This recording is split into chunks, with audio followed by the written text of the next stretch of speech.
tendre avec lui-même, impitoyable envers ses amis, tiède avec ses ennemis. Il déteste morveux, vacanciers et plèbes, et chérit la beauté. Chez ce faux misanthrope et vrai égocentrique bien éduqué, certes asocial, voire perfide, mais d'une rare honnêteté intellectuelle, tout inspire la répugnance au borgne qui le juge pour sa franchise. Encensé par les gens heureux, lapidé par le vulgaire, le dandy plaît au prince, déplaît au manchot, et met tout le monde d'accord sur la noirceur de ses chaussettes. Ses mains propres lui attirent l'animosité des salariés, sa particule les railleries des chômeurs, son éclat la méfiance des blanchisseurs. Les félins sont les hôtes privilégiés de sa tour d'ivoire.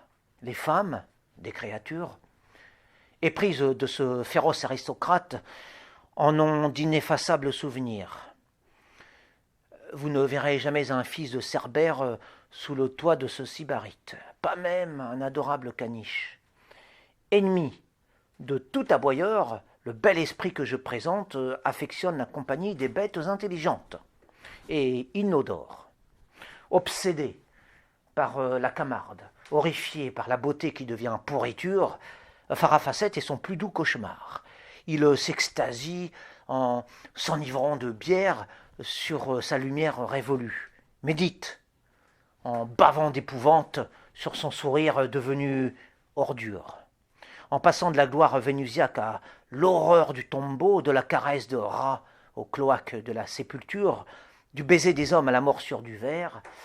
Farafasset a su de toute évidence percer la carapace étincelante de notre héros, décidément aussi détestable qu'attachant.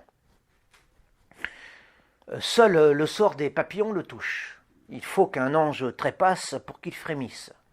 La destinée des éternelles chenilles le laisse insensible.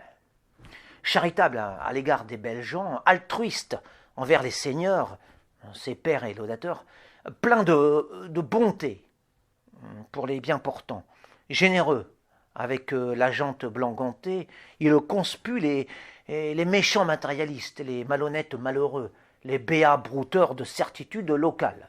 Cet esprit élégant à la tenue vestimentaire négligée ne songe guère aux soucis domestiques.